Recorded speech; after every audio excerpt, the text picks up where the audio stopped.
Hello dear students, NEET 2022 का result आ चुका है। अब हमें काउंसलिंग के प्रोसेस के बारे में समझना है कि काउंसलिंग किस तरह से होगी। बहुत सारे बच्चे परेशान हैं कि ऑल इंडिया की काउंसलिंग, स्टेट की काउंसलिंग किस तरह से होती है। एक शॉर्ट में मैं वीडियो ये बना रहा हूँ, डिटेल में कभी आगे बनाऊंगा, लेकिन एक ब्रीफ इंफॉर्मेशन आपको देता हूँ। काउंसलिंग के लिए बच्चों ऑल इंडिया कोटा और स्टेट कोटा, दो कोटा होता है। ऑल इंडिया कोटा से हम 15% सीट पे क्लेम करते हैं और स्टेट कोटा में 85% सीट पे क्लेम करते हैं। जैसे सपोज मैं छत्तीसगढ़ में भिलाई से भी वीडियो बना रहा हूँ। अगर छत्तीसगढ़ के किसी कॉलेज में मुझे एडमिशन चाहिए, रायपुर में एडमिशन लेना है, तो रायपुर में अगर 100 सीट है तो उस 100 सीट में 85 सीट मुझे स्टेट कोटा के थ्रू मिलेगी और 15 सीट्स जो बचेंगी वो ऑल इंडिया कोटा के थ्रू मिलेंगी। स्टेट कोटा में एडमिशन के लिए, स्टेट कोटा की काउंसलिंग के लिए cgdme.co.in पे हमें विजिट करना होता है और ऑल इंडिया की 15% के लिए mcc.nic.in पे विजिट करना होता है।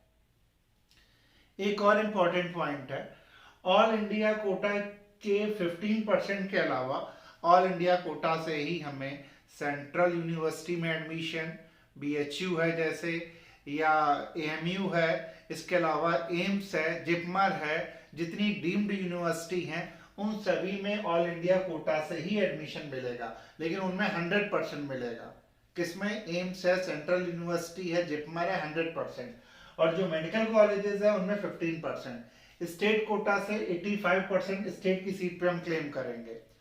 स्टेट के लिए काउंसलिंग अलग होती है, ऑल इंडिया की काउंसलिंग अलग होती है। एक बार समझते हैं। सपोज ऑल इंडिया की काउंसलिंग हमें पार्टिसिपेट करना है, mcc.nic.in पे अभी तो कोई इंफॉर्मेशन नहीं है, लेकिन बहुत जल्दी इंफॉर्मेशन, सारी डिटेल अपडेट हो जाएंगी। क्या करना है हमें? जब डिटेल आ जाएंगी तो हमें फर्स्ट राउंड ऑफ काउंसलिंग का शेड्यूल जारी होगा। एमसीसी की साइट पे आ जाएगा कि इस पर्टिकुलर डेट से काउंसलिंग का प्रोसेस स्टार्ट हो रहा है। Counselling usually first round, second round, mop up round और स्ट्रे राउंड, इन 4 राउंड में काउंसलिंग होती है।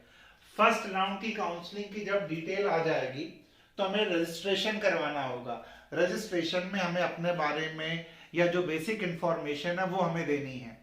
रजिस्ट्रेशन फीस बच्चों है कितनी? 1000 और 500।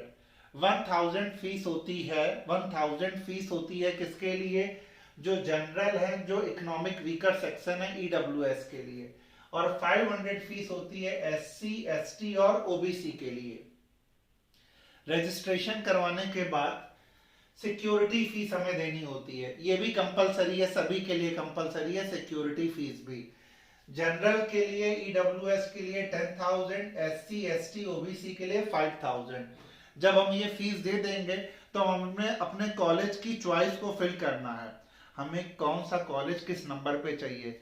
एम्स दिल्ली ऑब्वियसली, मौलाना आजाद है, सीएमसी वेल्लोर है, जिपमर है। एक स्टैंडर्ड सीक्वेंस में हमें कॉलेजेस को भरना है। मैं कॉलेज की चॉइस फिलिंग अपने टेलीग्राम चैनल पे अपडेट कर दूंगा कि किस ऑर्डर में हमें कॉलेज को भरना है। कॉलेज को फिल करने के बाद हमें चॉइस अपनी लॉक करनी पड़ेगी। अगर आप लॉक नहीं भी करते हो, जो लास्ट डेट होता है उसमें ऑटो लॉक हो जाएगी एक पर्टिकुलर टाइम के बाद। सपोज चॉइस फिलिंग हो गई, लॉक हो गया, उसके 3 से 4 दिन के बाद रिजल्ट आ जाता है कि आपने चॉइस फिलिंग में जिन कॉलेज को जिस सीक्वेंस में फिल किया था वो कॉलेज आपको मिल रहा है या नहीं मिल रहा है। अगर रिजल्ट आ गया, सपोज आपको सीट अलॉट हो गई, सपोज किसी को मौलाना आजाद मिल गया, जिपमर मिल गया, केजीएमयू मिल गया, है ना, कोई भी कॉलेज अलॉट हो गया, उस कॉलेज में जाना है आपको, एडमिशन ले लेना है, कॉलेज की फीस जमा करनी है, प्रोसीजर इज ओवर। सपोज किसी को ऐसा कॉलेज मिला जहां उसे अभी एडमिशन नहीं लेना है, वो चाहता है कि मुझे इससे और अच्छा कॉलेज मिल जाए, तो राउंड 1 में अगर सीट अलॉट हो गई तो एडमिशन लेना है, और अगर सीट अलॉट नहीं हुई है तो राउंड 1 में ही बच्चों ऑप्शन होता है अपग्रेड का, हमें अपग्रेड कर देना है। तो अपग्रेड का ऑप्शन जब आप फिल करते हो तो राउंड 1 की सीट तो आपकी ब्लॉक हो जाएगी और राउंड 2 के लिए अपडेट हो जाएगा। तो अगर यस करोगे तो 2 सेकेंड राउंड में पार्टिसिपेट कर पाओगे, और अगर आपने अपग्रेड में नो को ऑप्शन कर दिया तो फर्स्ट राउंड के बाद आपकी एग्जिट है। फर्स्ट राउंड के बाद आपकी एग्जिट है। और फर्स्ट राउंड में जब हमें कॉलेज अलॉट हो गया, कॉलेज में डॉक्यूमेंट्स जमा करना, कॉलेज की जो भी फीस होगी वो जमा करनी है। सेकेंड राउंड में जब हम पार्टिसिपेट करेंगे तो सेकेंड राउंड में 3 लोग पार्टिसिपेट कर सकते हैं। एक तो वो जिन्हें फर्स्ट राउंड में उनका मनचाहा कॉलेज नहीं मिला है, वो अपग्रेड के ऑप्शन पे गए हैं। दूसरा, जिन्हें फर्स्ट राउंड में कोई सीट ही नहीं मिली है, कोई सीट अलॉट नहीं, तो सेकेंड राउंड में जाएंगे। थर्ड, कोई फ्रेश कैंडिडेट जिसने फर्स्ट राउंड में रजिस्ट्रेशन, या ध्यान से सुनना, जिसने फर्स्ट राउंड में रजिस्ट्रेशन नहीं किया है वो भी सेकेंड राउंड में फ्रेश रजिस्ट्रेशन कर सकता है।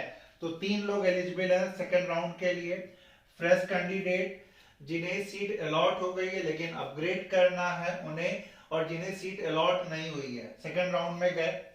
फिर से जो फ्रेश कैंडिडेट है उन्हें रजिस्ट्रेशन करने की जरूरत है, लेकिन फर्स्ट राउंड में जिन्हें सीट अलॉट नहीं हुई है, जिन्होंने अपग्रेड किया है, ऑलरेडी हम यहाँ रजिस्ट्रेशन कर चुके हैं, अब यहाँ पर हमें रजिस्ट्रेशन नहीं करना है, रजिस्ट्रेशन केवल फ्रेश कैंडिडेट को करना है।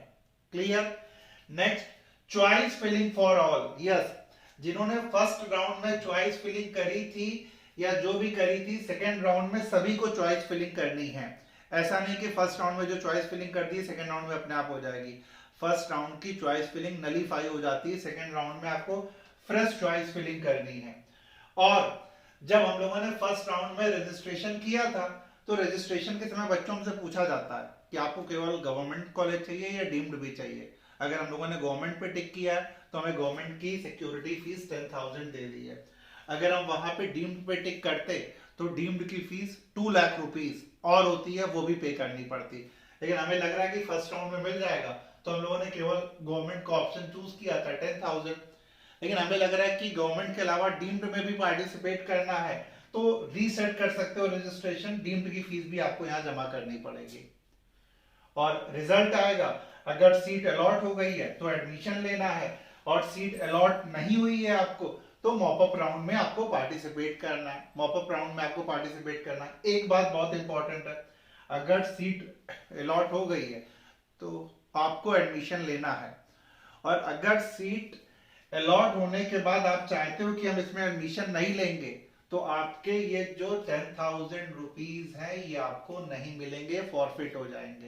ये 10,000 आपको नहीं मिलेंगे अगर एडमिशन मिलने के बाद या सीट अलॉट होने के बाद आप सीट को नहीं लेते हो, क्योंकि second round non exit round है, जबकि जो फर्स्ट राउंड है वो फ्री एग्जिट राउंड है। अगर इस राउंड में आप एग्जिट करते हो तो आपको ये फीस 10,000 सिक्योरिटी मनी मिल जाती है। लेकिन अगर आपको कॉलेज अलॉट नहीं हुआ तो फीस मिलेगी, लेकिन अगर कॉलेज अलॉट होने के बाद आप वहां ज्वाइन नहीं करते तो ये फीस नहीं मिलेगी। तो ये बात क्लियर रखनी है। सपोज सीट अलॉट नहीं हुई है तो अब आप मॉपअप राउंड में जाओगे। मॉपअप राउंड में कौन कौन से लोग जा सकते हैं? जिन्हें सीट नहीं मिली है। सेकेंड, सीट हमें मिल गई है लेकिन मनचाही सीट नहीं मिली है तो सीट आपकी चली जाएगी आपके हाथ से, अब आप अपग्रेड नहीं कर सकते हो। आपको इस राउंड को छोड़ करके मॉपअप राउंड जब स्टार्ट होगा तो फ्रेश रजिस्ट्रेशन करना है। लेकिन याद रहे, सेकेंड राउंड में जो सीट आपको अलॉट हुई थी वो अब आपको नहीं मिलेगी। इसी तरह से मॉपअप राउंड में अगर सीट आपको मिल जाती है तो ठीक है, और नहीं मिलती है तो फर्दर फिर हमें स्ट्रे वैकेंसी राउंड में जाना पड़ता है। तो ये बच्चों इन शॉर्ट में ऑल इंडिया और स्टेट कोटा की काउंसलिंग में किस तरह से पार्टिसिपेट करना है, इसमें मैंने थोड़ा सा फास्ट बताया है। जब काउंसलिंग का प्रोसेस स्टार्ट होगा तो एक एक स्टेप करके हम लोग ग्रेजुअली चलेंगे। Thank you.